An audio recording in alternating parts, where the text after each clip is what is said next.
Python के इस session में आपका स्वागत है।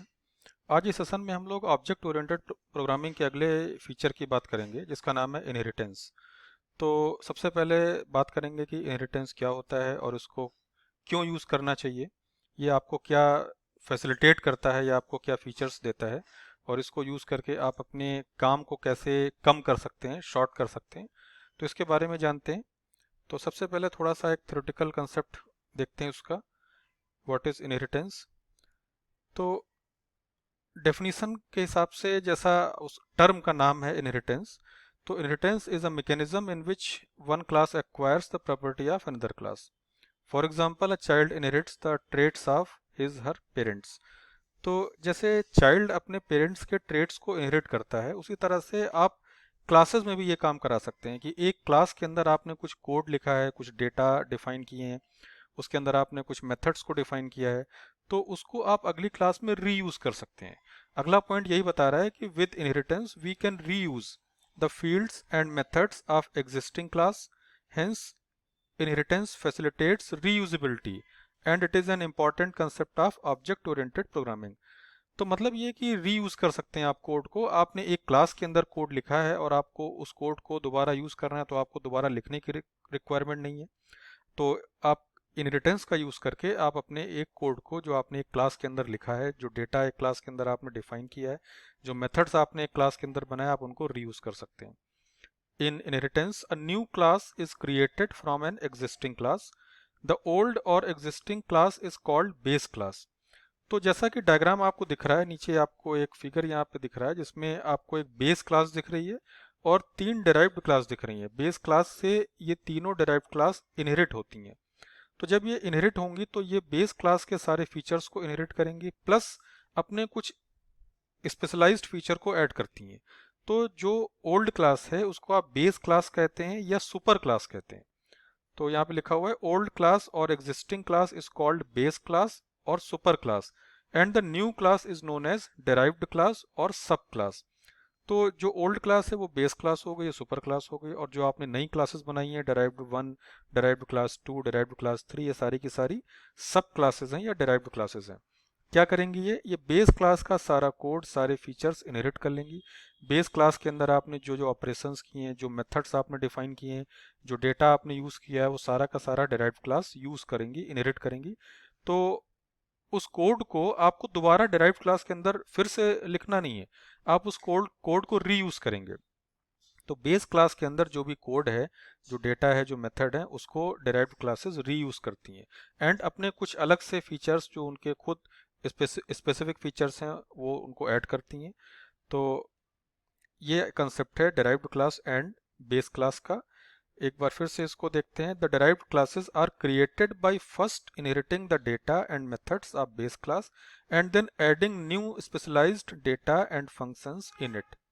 इन the process of inheritance the base class remains unchanged. Base class में आप कुछ भी चेंज नहीं कर रहे हैं। जब भी आप बेस क्लास का यूज करके कोई नई क्लास बनाते हैं, कोई डिराइव्ड क्लास बनाते हैं, तो जो चेंज होता है, जो नई क्लास बनती है, उसमें आप बेस क्लास के फीचर को केवल यूज करते हैं। तो यहाँ पे बेस क्लास को आप एक रीड ओनली मोड में यूज कर रहे हैं, या आप केवल बेस क्लास के फीचर को रीड कर रहे हैं, उसको कॉपी करके आप एक नई क्लास बना रहे हैं जिसमें कुछ और एक्स्ट्रा फीचर्स भी हैं। तो ये कंसेप्ट है बेस क्लास का एंड डिराइव्ड क्लास का। अब पाइथन में आप इसको कैसे यूज करेंगे, कैसे आप ये कंसेप्ट उसमें ले जाएंगे, इंप्लीमेंट करेंगे। तो हमारे पास यहाँ पे एक सिंपल सा सिंटैक्स है कि कैसे आप उसको डिराइव्ड क्लास बनाते हैं बेस क्लास से।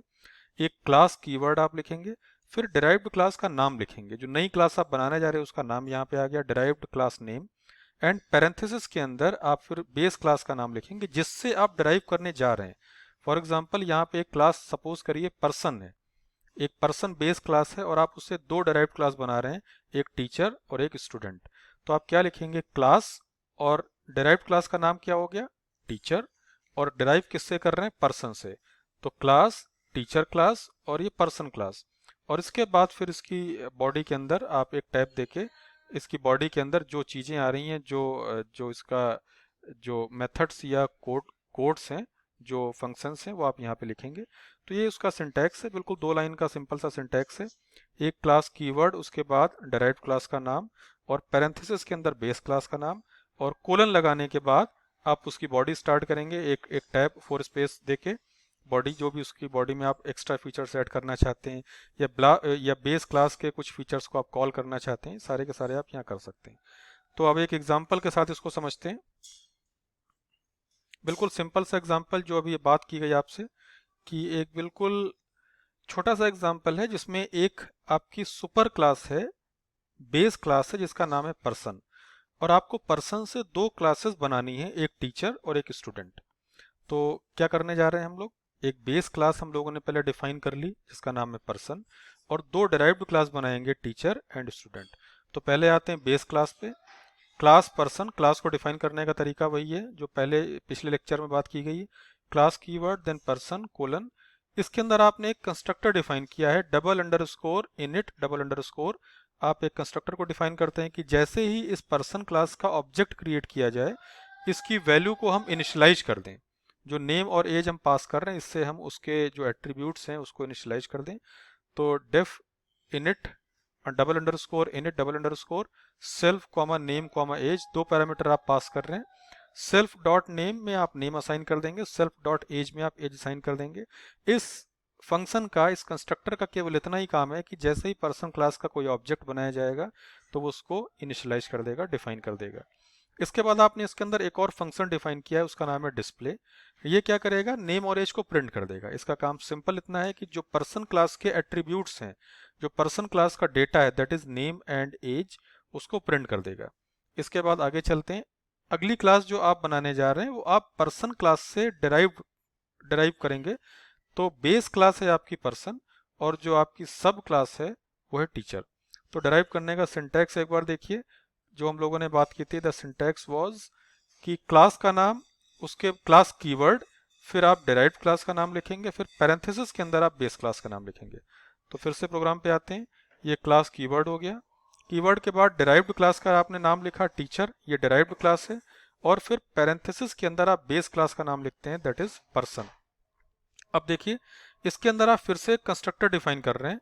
जब टीचर क्लास का कोई ऑब्जेक्ट बनाया जाएगा तो उसको इनिशियलाइज करने के लिए आपने एक यहाँ पे फंक्शन लिया double underscore init double underscore. अब इसमें एक चीज आपने ऐड कर दी, टीचर क्लास भी पर्सन से डिराइव की जा रही है, लेकिन यहाँ पे पर्सन क्लास के एट्रीब्यूट के साथ साथ एक नया एट्रीब्यूट आ गया। टीचर के लिए आपने उसका रिसर्च एरिया ऐड कर दिया। पर्सन क्लास में आपने केवल दो एट्रीब्यूट रखे थे, नेम एंड एज। यहाँ पे दो एट्रीब्यूट तो ऑलरेडी हैं, नेम एज।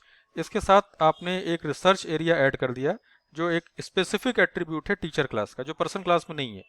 तो यहाँ पे नेम और एज, ये आपने जो कोड है, जो इसका डेटा है, जो आप डिस्प्ले मेथड है जिसमें आप इसको डिस्प्ले करा रहे हैं, वो सारा का सारा हम कॉल कर लेंगे जो आपकी बेस क्लास थी दैट इज पर्सन, और अपना एक नया एट्रीब्यूट यहाँ पे ऐड करेंगे रिसर्च एरिया। तो टीचर क्लास एक नया एट्रीब्यूट ऐड कर रही है रिसर्च एरिया। अब रिसर्च एरिया में आपको क्या करना पड़ेगा, आपको उसको भी इनिशियलाइज करना पड़ेगा। तो पहले आप जो बेस क्लास का जो कंस्ट्रक्टर था उसको आप यहाँ पे कॉल कर लीजिए।